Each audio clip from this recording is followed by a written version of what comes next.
Today is a very great day for all the Sahajogis.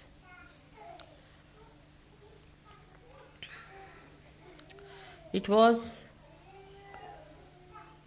a long time back that I desired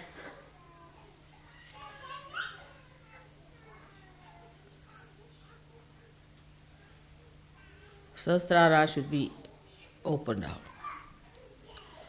But waiting for the right time, it was important to do it at the right time.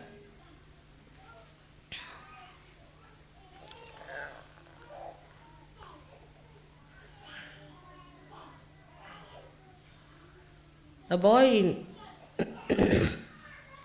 Aurangabad, quite young, asked me a question. Mother, this all-pervading power of Brahma Chaitanya is beyond senses. You cannot feel it through senses. How is it we are now feeling it through our senses? This is the question he asked, and I ask you the same question. Before this, those people who got realization could not talk about it in the way you can tell people that you can feel it on your senses. They could not explain. They could not put it into experience. Just what they did was to tell them in words which were telling about something like the taste of mango. Unless and until you eat the mango, how will you know the taste? By just knowing about it's wonderful, it's great, it's fantastic. Still you have not tasted the mango. So what has happened now was the question. Another thing was that these people got so fed up. Like Ganeshwara, at the age of 21, he took a samadhi. He went into a room and closed the doors and settled down there, and he died there. All of them, even Christ got himself crucified. Because they could tell a parable, they could tell a simile, but what had happened to them that they could not explain, and they felt so sad and so frustrated. In a way, they finished their life very early. This was the question.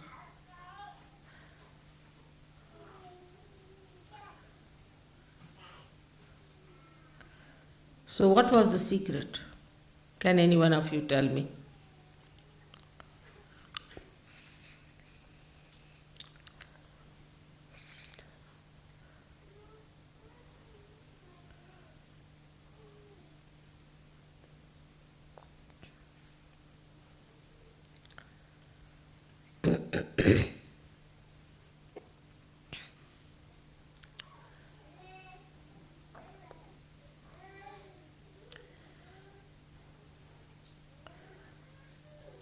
The answer is simple, but difficult to digest.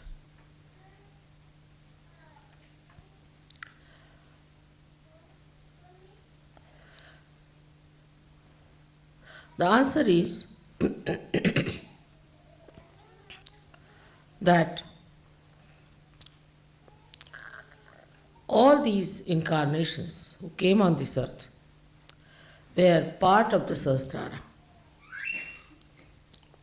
were part of the Brahma Chaitanya, were part of the Adi Shakti.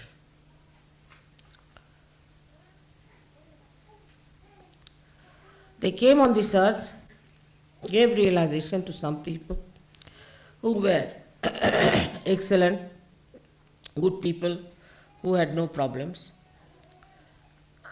As if they came out of the ocean of love and took all of them to the ocean of love to enjoy that ocean. As Kabira has said, that when a drop becomes the ocean, what can I say? जब मस्त हुए फिर क्या बोले.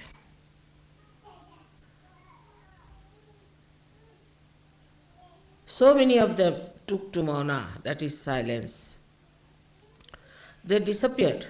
They got dissolved completely into the ocean of love.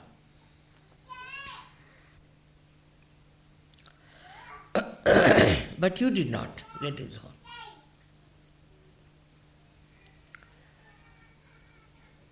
Something special has happened to you. That the whole of Brahma Chaitanya, the whole ocean, has taken the form of a cloud. That's Adi Shakti. And has come on this earth to shower the Chaitanya on you people,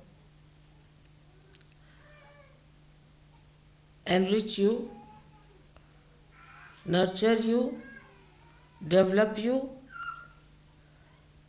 by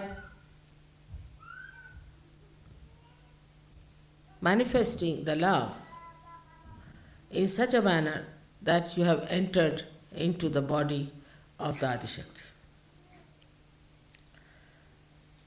So like one pitcher which is in the river Ganges, you are like a cell in the body of the Adi Shakti. Your entity, your personality is preserved. Despite that, you feel the Brahma Chaitanya through your senses, and you can give realizations to others. But you are in the body of the Adi Shakti. As long as you are in the body of Adi Shakti, you can do all that. This is the greatest thing that has happened. The whole of the Sahasrara has opened out with all the 7 pithas of all the deities who were just part and parcel of it. The whole of it has come in the form of a mother who is humble, who is deceptive, elusive, who is Mahamaya.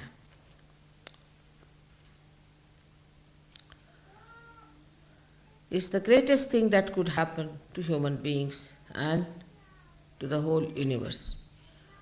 That now you can get your realization, you can give realizations to others, you can understand through your senses, through your logic, what is vibrations, what it does. Just like the proof is here. All the flowers were dead, yes, last night. Finished with the heat of the people who were carrying them. Then I just put some vibrated water on them and you see how they are. Brahma Chaitanya has revived them. But their personality is there. They are all vibrated and they are looking so fresh and beautiful. Same thing with you. You all look so fresh and beautiful. Anybody can make out a Sahajogi. Under these circumstances, one has to understand that there are certain limitations which you have to observe. First of all, I have taken you in my body. A foreign thing has to go in the body. And it has to be looked after, nurtured. But if you become troublesome, then you will be thrown out. I can't bear you. Some people are extremely troublesome. They do not meditate. They have their own ideas about meditation.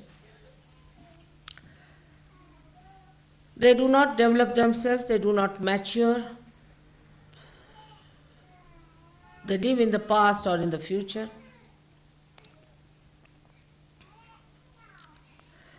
And such people are troublesome. A simple thing I had requested you all to put some ghee in the nose, which is a very simple thing but is very important. You all suffer from a very bad hamsa. And one of the things that is a symptom in an AIDS case is a bad hamsa. You will be vulnerable to AIDS.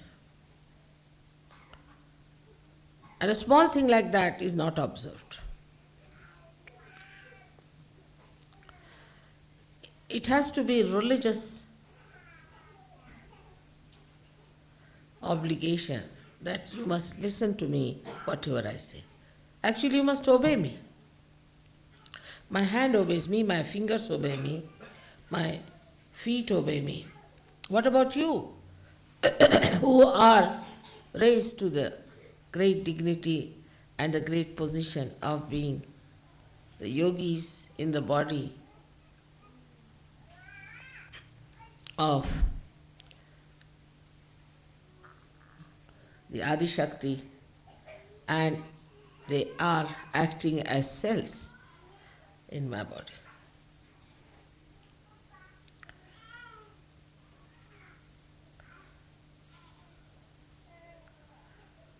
First and foremost thing is to do this kind of a venture, to put all kinds of things in your body, is a very daring thing. And the process is also very hazardous. This has to be achieved with great patience, love, compassion, and above all, hard labor.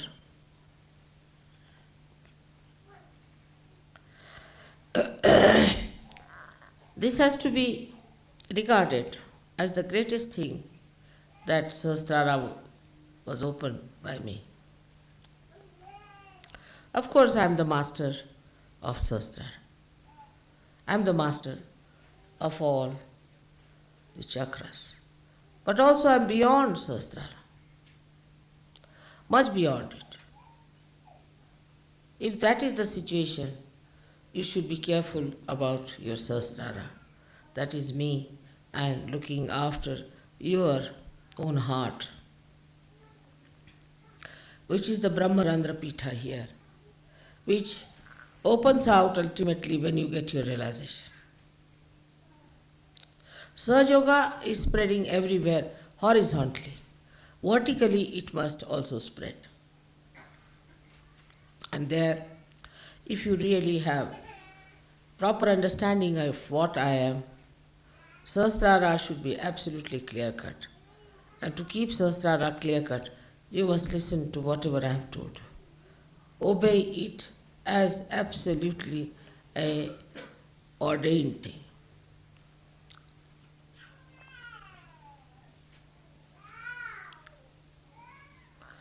To keep the Sahasrara clean is to open your heart. If your hearts are not open, how will I fill it up with my love? Open your heart to your fellow yogis and yoginis. Don't get worried about what has happened in the past. Don't get worried about what has happened in your life as far as your relationships are concerned. Such things won't happen now in Sahaja Yoga. They cannot happen. It has been worked out that way. It cannot happen. If this hand is paining, the other hand is there to help it out. You are not alone. You are in the body of the collective being. If there are stupid people, if there are idiotic people, Sahaja Yoga is not meant for such people. In Sanskrit language they are called as mudhas. Neither it is meant for people who are oversmart and trying to cheat themselves. Intelligence has that capacity. And to indulge into things which are not such. Slowly you will find your vibrations will disappear. You will become sick, you will have problems, and you will be in trouble. This is not a kind of a warning, but a request, because you are in my body. And whenever anybody tries to be troublesome in my body, I have to bear it up and suffer a lot. It's a funny type of a crucifixion where every moment you are hanged onto a cross by anyone who wants to do it.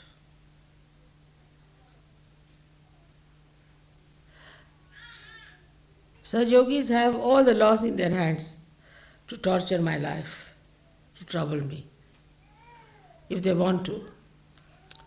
But they have also such a capacity, such a caliber, such a potential that they can reside in my heart forever. Open your hearts. That's the thing I will say. Now we have to see what keeps our hearts closed. Firstly, it keeps our heart in a binding, the fear of the past. In the past, if we have done anything wrong, in the past we have had bad experiences of people, we are very frightened. I'm surprised, I've seen it myself, that in England, where we were staying, it was that day, unluckily or luckily, it was snowing for the first time. And we were shifting, so I had gone out. And when I came back, I saw a lady, a little baby in the pram, standing at the door and talking to some lady. The other lady was just talking through a little opening in the door because there was a chain on. Then I went out and came back after half an hour and I saw the same thing. The lady was still standing in the snow and this lady was talking to her through a chink. I was surprised. What is this going like Midsummer's Night's Dream? These people are talking to each other. Horrible. What was it that was frightening to this lady inside the room? What this lady would have done with a child who had come to her door? What was there to be so frightened of? Because of the ego within yourself. You have frightened others, you have tortured others, you have dominated others, you have done all these things, so there is fear in your mind that others may do the same thing to you. Or what is there to be so much frightened to lock your doors to everyone who comes to your house?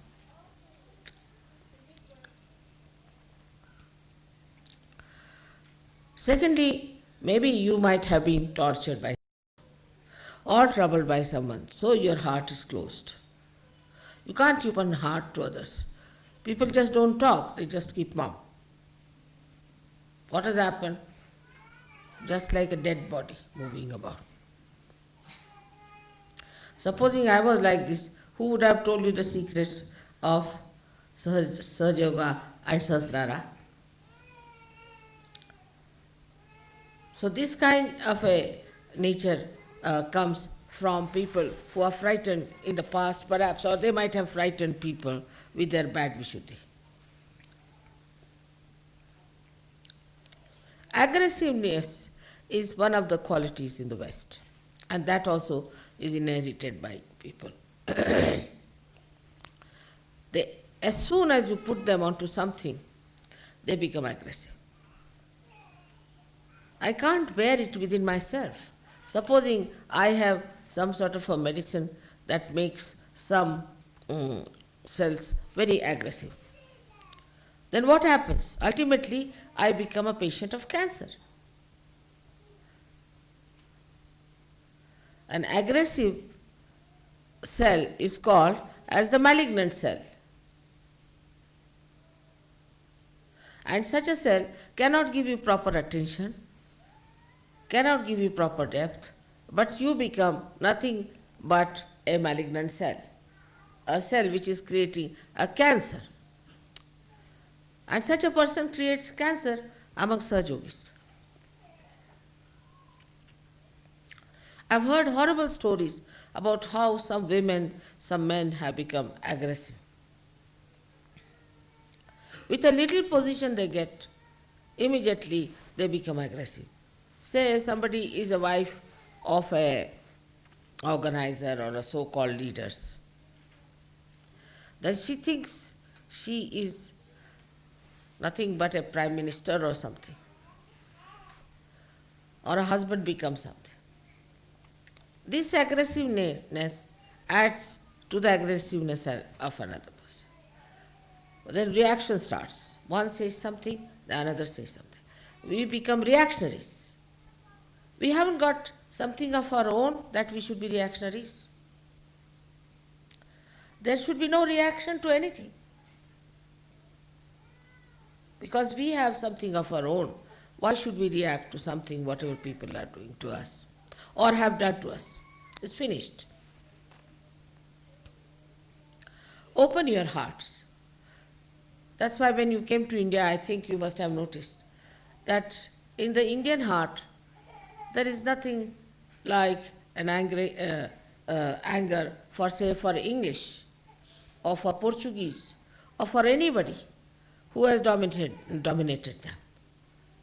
They have so much love and affection and respect, and they see that what good you have done to them. Like some barristers came to India and they visited some high courts, and they had holiday for one day to celebrate the visit of these British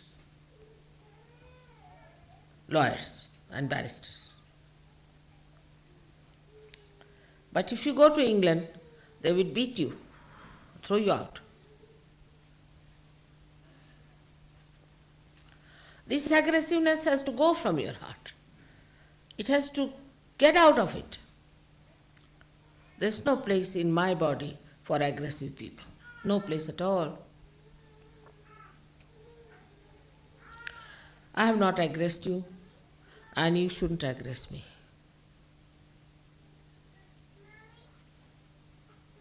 If you aggress any Sahajogi, you are aggressing me.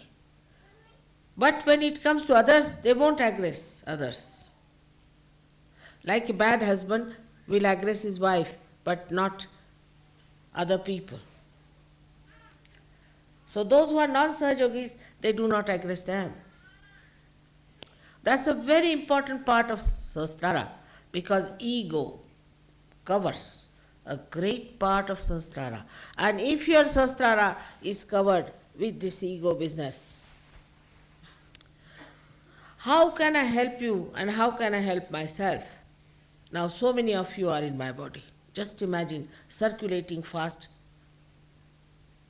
and most of them are fighting.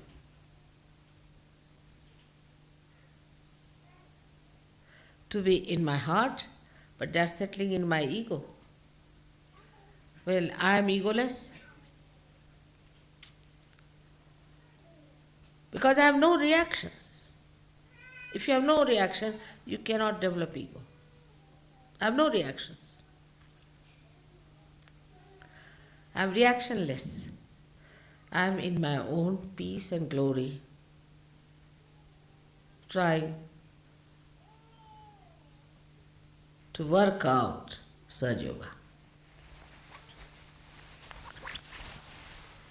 I do not react to anything. But your reactions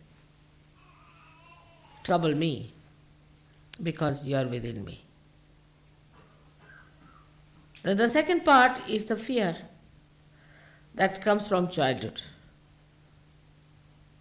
I do not know about Americans, but so many Americans who came to me were half-mad crack people, absolutely crack in the head. Nothing normal about them. Either they will not talk, if they talk irrelevantly. You don't know what they are talking about. Same with the French. French were mad much before anybody was mad in this world, I think. Very cracky people, it's very difficult, it's absolutely can't understand. Everything upside down. When you blame our Indian telephone, you must know they were made by French.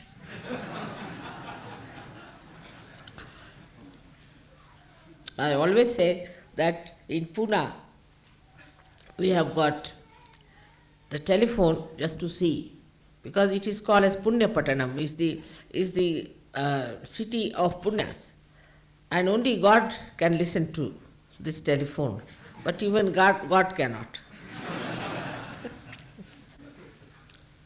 So, this kind of crackness, or this, what you call this madness, aggressive madness, comes from ego going to the level of superego. When they get, first of all, what's wrong? When they talk, you feel they are fighting. These are love talks, romantic, they say. And we feel they are fighting. And then, after some time, the aggressiveness is very apparent, and then it becomes as if they are off their heads, absolutely off their heads. It's very common with Americans, very common. You can't find Americans when they are talking any good speaker who doesn't have twitches on his faces, on his body, everywhere, because so many nerves have been already strained.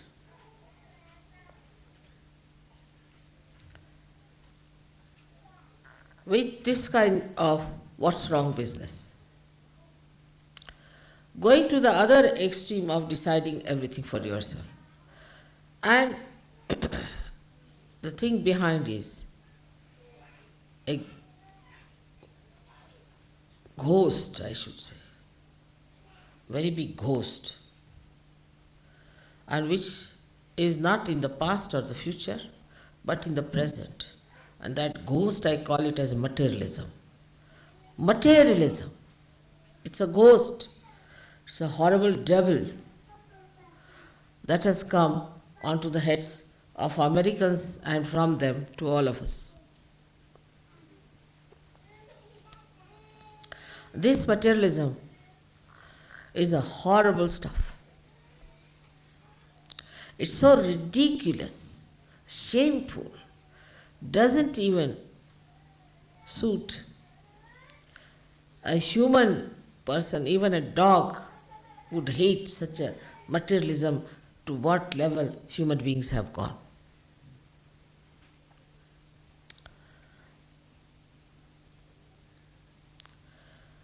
This materialism makes a person absolutely shameless. A lady would not mind asking another lady, "By the way, have you got my spoons with you?" There's no shame in it. When we were small, we were told in India, that's our culture, that if somebody's pin in your house, you should preserve it and return it. But even if your diamond is lost with somebody, Never ask for it. It's not good manners. What is more valuable is not the diamond, is the relationship, is the friendship, and the emotions of human beings to be respected. How can you ask? If there was a diamond, they would have found it and would have given it to you. But if there is no asking for that or reporting like that, then it's sure there's no diamond. And even if it is there, doesn't matter. After all, what is a diamond? You are wearing or they are wearing, what does it matter?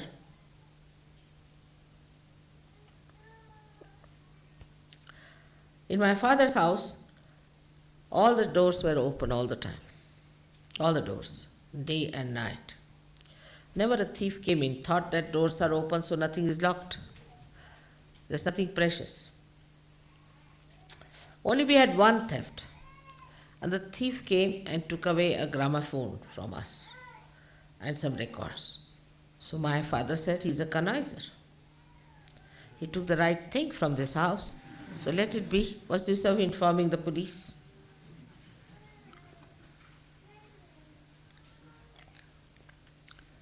So this materialism that comes in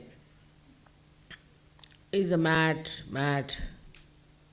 dog and gives you a disease which is worse than any disease that is possible. How people play on it, on this disease. As you must have known that doctors, when you get some disease, little bit, they'll take out your teeth, take out your eyes, take out your nose, take out your purse and take out everything that you have. For a little thing like malaria or something. But this disease takes away everything that is beautiful within, that is good within you. For example, it started a fashion. With this materialism, they start fashions. Ladies are more vulnerable. Fashion starts. Any sort of fashion starts. Like the sleeves to be made long. In India also they started. Then make it short, then make it half, then make it no sleeves. I said, I am not running that race. I will have the sleeves all the time. Same sleeves, so I don't have to bother. I can tell my tailor and he can make whatever way I want to have it tailored, because he knows I make one style. Finished with it. Why do people want to run with the fashion? Just think of it. What is the need to run with the fashion? Now, new race has started, run with it. Then another race has started, run with it. Then the third race has started, run with it.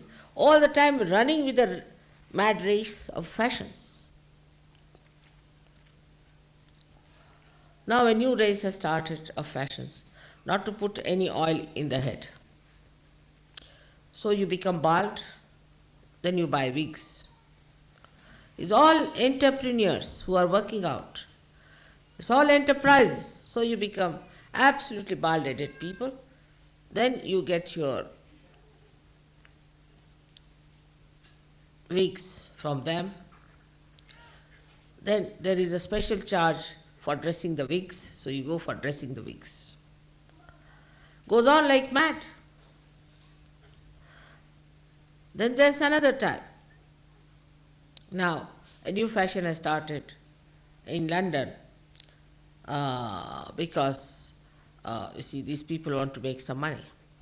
People don't even have so much of logic and intelligence left in their heads to see that what they were preaching one day, they are just a thing against it.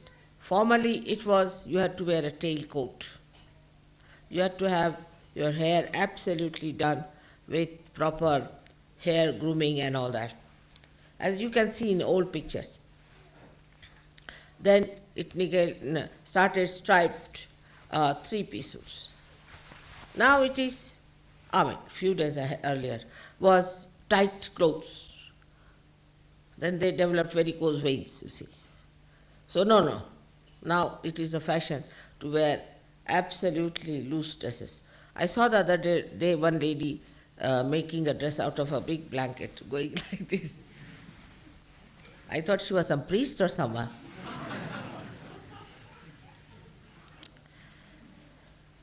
So that stupidity has started. Imagine, think of Sahasrara.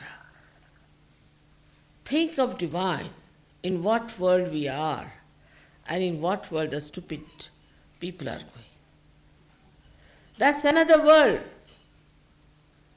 Absolutely another stupid world where people just go after nonsensical things. Changing from one to another. Changing from everything, tiles are changed, everything is changed, giving you such a headache all the time you have to think, now, what fashion is there? Let's find out in the newspaper. This is the fashion now, all right, wear this dress. All this is befooling going on because this ghost has entered into us. In Sahaja Yoga also when we enter, be careful. Materialism should not enter into your minds. It is nothing important. Even when somebody dies, you are supposed to wear something black or white, or I don't know what else, but white or black. And somebody died in England who was a great friend of my husband. And I had no black sari, completely black. I mean, we don't have such a sari. I didn't know what to do. I told my husband I don't have a black sari. He said, then you don't come.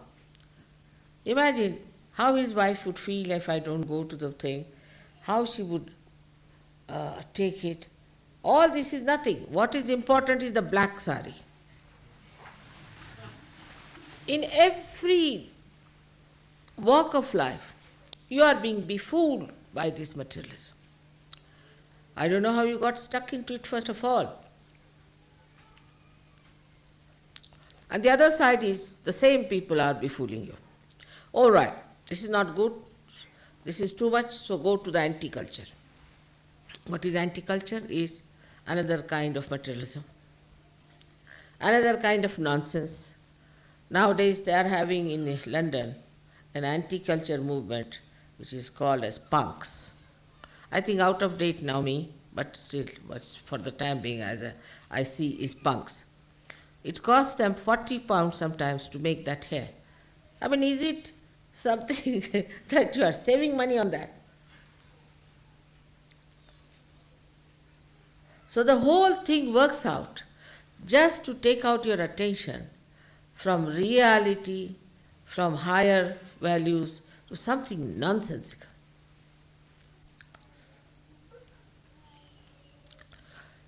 In Sahaja Yoga also, people must learn to lead a life of collectivity. It's very important that we have to be collective. We shouldn't talk of this is mine, and this I own. Even about children, you should not do like that. This is my own child, this is my own baby, this is my brother, this is my sister. This my mind should go away. But that's not possible. It's not easy to forget about it because left nabi and right nabi has to be all right. The only way to do it is that, mother, it's all yours. It's not dangerous to say that. Because I'll never take it. That is supposed to be yours. Just to say, mother, it's all yours, to start it. It's all yours. I'm yours, my heart is yours, all my things are yours, my life is yours. Even saying that is a big mantra for Sahasrara. The deity of Sahasrara is a very simple person,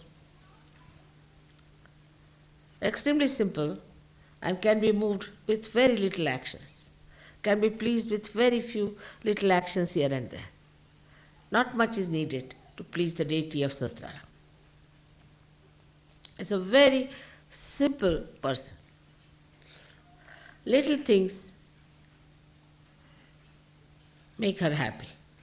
Yesterday you had brought the flowers and I didn't take them. You all must have thought, what's it we couldn't give flowers to mother, holding in our hand. I wanted to show this miracle to you. That's why I didn't take.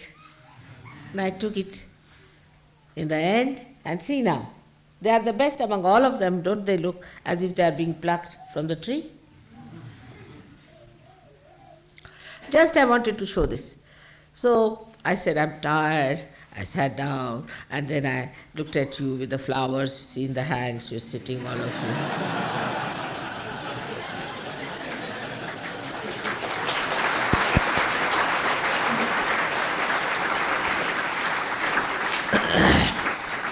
So she is Leela Vinodini. She plays around, makes little mischiefs here and there for you to learn lessons.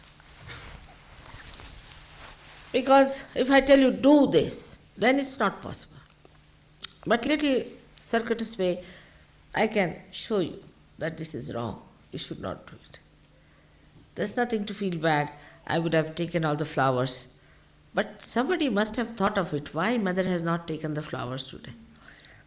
I don't know if you thought of it or not, but I knew it myself, that I have to take the flowers to show this miracle to them, that these flowers are going to last much longer than any other flowers, because they are vibrated with the Brahmacharya. And the water was very, very, very cold, so even I opened a hot water tap. It's all right, doesn't matter, they didn't die, despite that. They are perfectly all right. So you have seen so many miracles of this Brahmacharya, which is showing on your photographs, on so many your lives, in so many changes that have taken place within yourself, within your family, within every one of you. All this has happened because you are in Brahmacharya. All this you are receiving because you are blessed by Brahmacharya. But others are not. So your attitude should be towards them that they are in the other world, what to do, how to help them. We should try to help them, if possible, but up to a point. We should not drag down ourselves for others' sake. Up to a point only we can help them. And we have to be very happy that Sahajaga is spreading so much horizontally. But for vertical thing, we must know our quality must improve. If some people rise higher, others will also start rising with them. Is an absolute honesty of purpose should be there. Absolutely understanding should be there. Open your hearts to each other so that you open your hearts to me. Every cell must know another cell. Otherwise it won't work out. That is the great thing that has happened when you are on this earth. When you are the ones who have to receive this great blessing. So many saints did not receive it. So many great people who came on this earth, they did not receive it. Even the incarnations who came on this earth could not do it what you are doing. So have that satisfaction and glory of your own being and of your own standard and of your own caliber. The others are not of your caliber, all right, forget about it. That should not give you ego, but should give you a personality that does not react. We have something of our own. We do not react to things. We are not reactionaries. And things will disappear which are harmful. Everything will be perfectly all right because we are standing in our own perfection, in our own glory. What do we need? Nothing. Just enjoying ourselves. May God bless you all.